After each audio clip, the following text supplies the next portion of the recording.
आज एक ऐसे दानी, ऐसे बलिदानी, भारत के महान बलिदानी की जयंती है, जिनके बारे में शायद आपने सुना होगा, लेकिन उनका जीवन परिचय कभी नहीं जाना होगा। ऐसे महापुरुष, ऐसे महाबलिदानी, जिन्होंने अपना सर्वस्व अपने देश पर, अपनी जाति पर निछावर कर दिया। ऐसे वीर बलिदानी, जिन्होंने अपने पूरे परिवार को, अपने चारों बच्चों को, अपने हिंदू धर्म को बचाने के लिए मुगलों से कई युद्ध लड़े और वीर गति को भी प्राप्त हुए। ऐसा बलिदानी और ऐसा दानवीर हिंदुस्तान में शायद आगे कभी पैदा मुश्किल ही हो। आज हमारे सिख धर्म के गुरु गोविंद सिंह, जो सिख पंथ के 10वें गुरु थे, उनकी आज जयंती है। किनकी जयंती है? गुरु गोविंद सिंह की जयंती है 356वीं।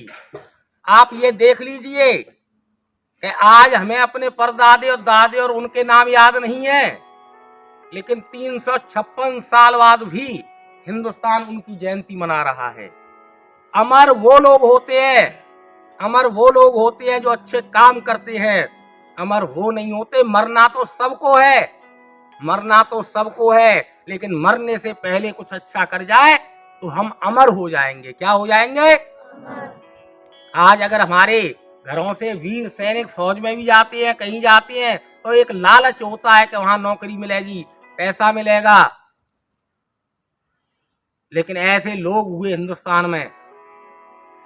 हम आज भी अपने बच्चों को कहीं न कहीं स्वार्थवशी भेजते हैं, लेकिन गुरु गोविंद सिंह ने तो अपना परिवार पूरे समाज के लिए, पूरे धर्म के लिए न्यौछावर कर दिया। आज उन गुरु गोविंद सिंह जी की जयंती है। इस जयंती पर प्रातःकाल उनके ऊपर 4 पंक्तियां लिखी। उससे पहले एक छोटा सा संक्षिप्त में उनका जीवन परिचय बताई देता हूं। उनको सर्ववंश दानी कहा जाता है। सर्ववंश दानी, जिन्होंने अपने पूरे वंश को एक समाज के लिए, एक धर्म के लिए, अपने हिंदू धर्म के लिए दान में कर दिया, पूरे हिंदुस्तान के लिए।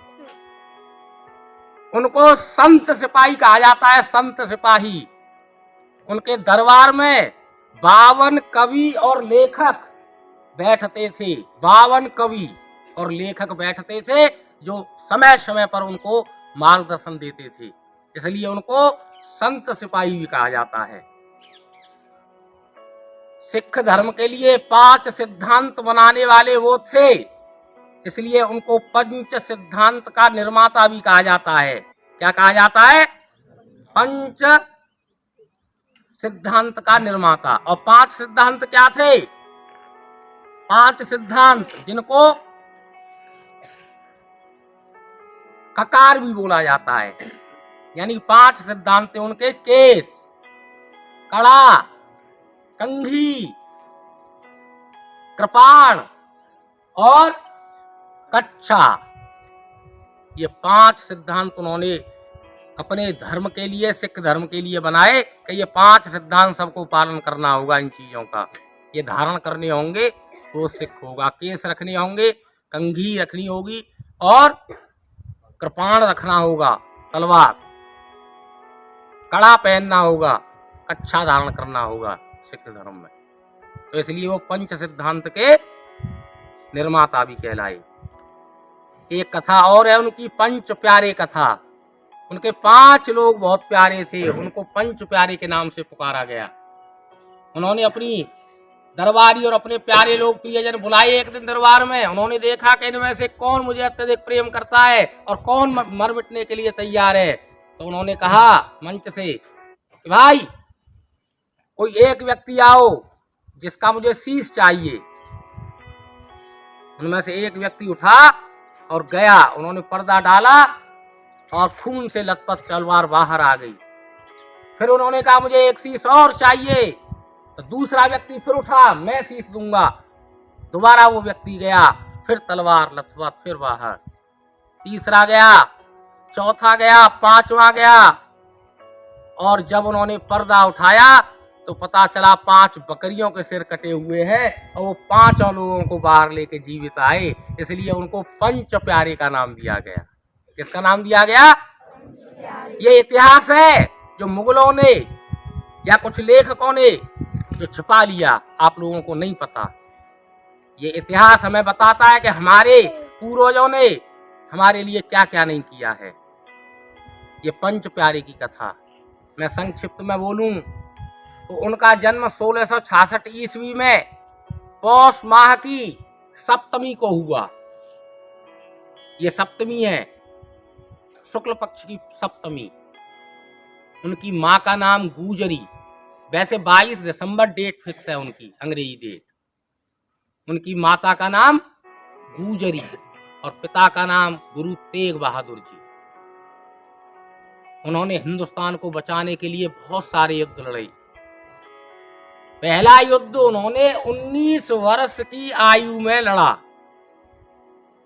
जो गढ़वाल का युद्ध था, जिसका सेनापति था फतेह खान, और फतेह खान की संयुक्त सेना को हराया। फतेह खान की सेना के साथ कई सेना थी, उन सबको गुरु तेग बहादुर ने केवल और केवल शास्त्री जी, गुरु जी, एक गुरु गोविंद सिंह, उनके 4 पुत्र और 40 सिख, 43 लोगों से इतनी बड़ी संयुक्त सेना को हरा दिया उन्होंने 19 वर्ष की आयु में।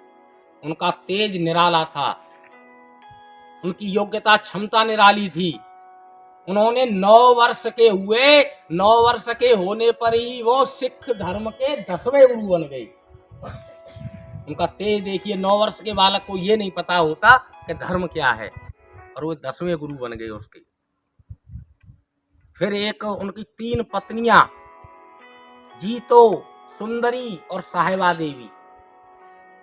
4 पुत्र हुए उनके, अजीत सिंह, जुझार सिंह, जोरावर सिंह और फतेह सिंह। वो पुत्र पिता से भी आगे निकले बलिदान में। चमकौर का एक युद्ध हुआ है बाद में, जिसमें 10 लाख सेना, और 10 लाख सेना में इनके थोड़े से 40-50 लोगों ने 5 लाख से ज्यादा सैनिकों को मार गिराया। और उसी में अजीत सिंह और जुझार सिंह वीर गति को प्राप्त हुए उसी युद्ध में। मुगलों को बड़े खलते रहे वो, और अंत में हमारे कुछ हिंदू भाई मुगलों के साथ मिल गए। 42 वर्ष की उम्र में गुरु गोविंद सिंह जी तो चले गए, लेकिन बाद में उनके 2 पुत्र जो बचे थे, उन्होंने एक हिंदू के घर शरण ले ली, वहां काम करके रहने लगे। लेकिन हिंदू उसने मुगलों को सूचना दे दी, वो पकड़े गए, और उसी फतेह खान ने उनको जिंदा दीवार में चिनवा दिया। उनसे कहा गया तुम मुस्लिम धर्म कबूल करो, लेकिन उन्होंने कह दिया मुस्लिम धर्म कबूल नहीं करेंगे, चाहे प्राण दे देंगे। इसलिए उन्होंने वो धर्म कबूल नहीं करा और उनको जिंदा जीवित दीवार में चिनवा दिया गया। ऐसे गुरु गोविंद सिंह जी को मैं अपने विद्यालय की तरफ से, विद्यार्थियों की तरफ से, स्टाफ की तरफ से कोट कोट श्रद्धा सुमन अर्पित करता हूँ। उनको कोट कोट नमन और वंदन करता हूँ। और ऐसे गुरु गोविंद सिंह बार बार इस धरती पर आते रहे और हमें एक वीर, एक तेजस्वी व्यक्ति का मार्गदर्शन मिले। हमारे हृदय में गुरु गोविंद सिंह जी के लिए अपार श्रद्धा है। इसी श्रद्धा पर प्रातःकाल उनके लिए 4 पंक्तियां लिखी, कृपया सुनिएगा। का बलिदान, गुरु गोविंद जी का बलिदान याद रखेगा हिंदुस्तान। गुरु गोविंद जी का बलिदान याद रखेगा हिंदुस्तान। बोलिए, गुरु गोविंद जी का बलिदान याद रखेगा हिंदुस्तान। सर्ववंश को दान दे गए, सर्ववंश को दान दे गए, बलिदानी इतिहास कह गए। सर्ववंश को दान दे गए, बलिदानी इतिहास कह गए। ऐसे गुरु को कोटि प्रणाम, ऐसे गुरु को कोटि प्रणाम। गुरु गोविंद जी का बलिदान याद रखेगा हिंदुस्तान। अल्प आयु विद्या सबलीनी, अल्प आयु विद्या सबलीनी, मुगलों की छवि धूमिल कीनी, अल्प आयु विद्या सबलीनी, मुगलों की छवि धूमिल कीनी। प्रथम युद्ध 19 की आयु, प्रथम युद्ध 19 की आयु, चलती एक तूफानी वायु, प्रथम युद्ध 19 की आयु, चलती एक तूफानी वायु, धूल चटाई मुगलों को फिर, बन गए गुरु गोविंद महान, बन गए गुरु गोविंद महान। गुरु गोविंद जी का बलिदान याद रखेगा हिंदुस्तान।